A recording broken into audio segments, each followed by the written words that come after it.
Welcome back to From My Living Room to Yours. Today I'm sharing the screen with Lindsey Seegers, who's going to talk a bit about finding the holy in joy and laughter. Some of you will remember her preaching some great sermons over the past few years. Some of you had the pleasure of being on the women's retreat with Lindsey, and others have probably noticed her as the bubbly young woman at coffee hour. When she's not at St. Andrews, she is the director of culinary at Kitchens for Good. Take it away, Lindsey. Thank you, Brenda. To my own surprise, what has been on my mind lately is laughter. When the stay-at-home order and COVID first happened, I was kind of enjoying the slower pace and the moments for contemplation and less doing, and I was finding that really nice. And a few weeks in, I had a Zoom happy hour with some friends and just had the first belly laugh that I had had in a few weeks. And it took me by surprise because I didn't realize how long it had been since I had laughed. And it's just something we don't tend to do as much by ourselves. And so I realized that laughing out loud required this external source, and it felt so good to laugh. Anne Lamott calls laughter carbonated holiness. And it got me thinking about how we spend this quarantined time and how we encounter joy and laughter right now.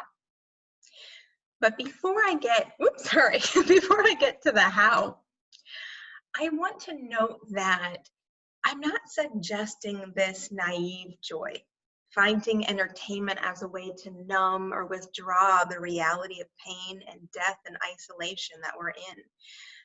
Rather that pursuing joy can be this holy practice, this laughter as carbonated holiness, as we hold space for both grief and also space for remembering happier times.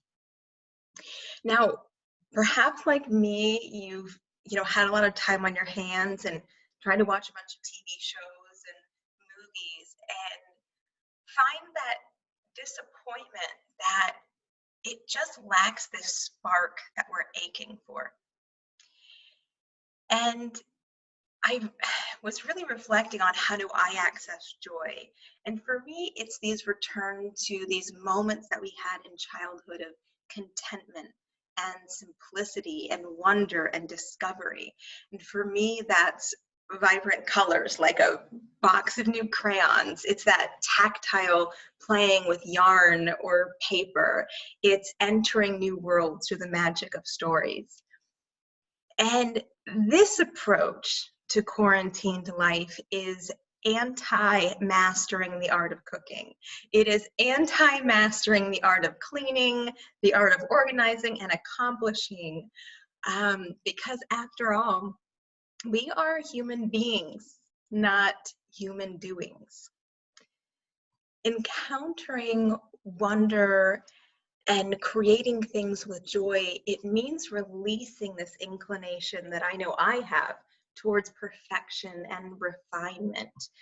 That instead of being productive, it's about seeking vitality, the light-hearted pleasure as we endure. So I've discovered for me a few ways to stay connected to both my community and myself that I thought I would share if they're helpful for you. One is journeying through an old photo album of favorite people and places that you've been, remembering trips with loved ones, mail them a postcard to capture a funny memory from a trip you've taken together.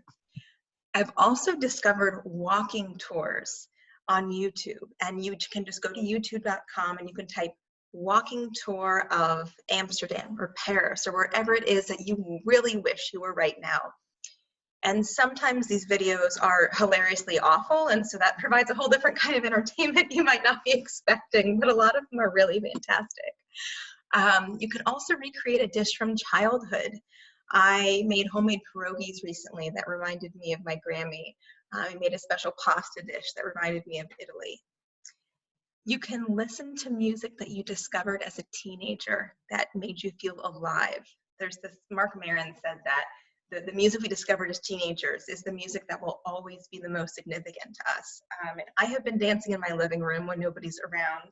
I have also found in going through my vinyl collection that sometimes some of the outfits in some of this old music is really hilarious. So it also provides an opportunity for entertainment that you might not have been expecting. Another thing is just ordering your favorite donuts or your favorite treats and sharing that enjoyment over the phone or even tailgating.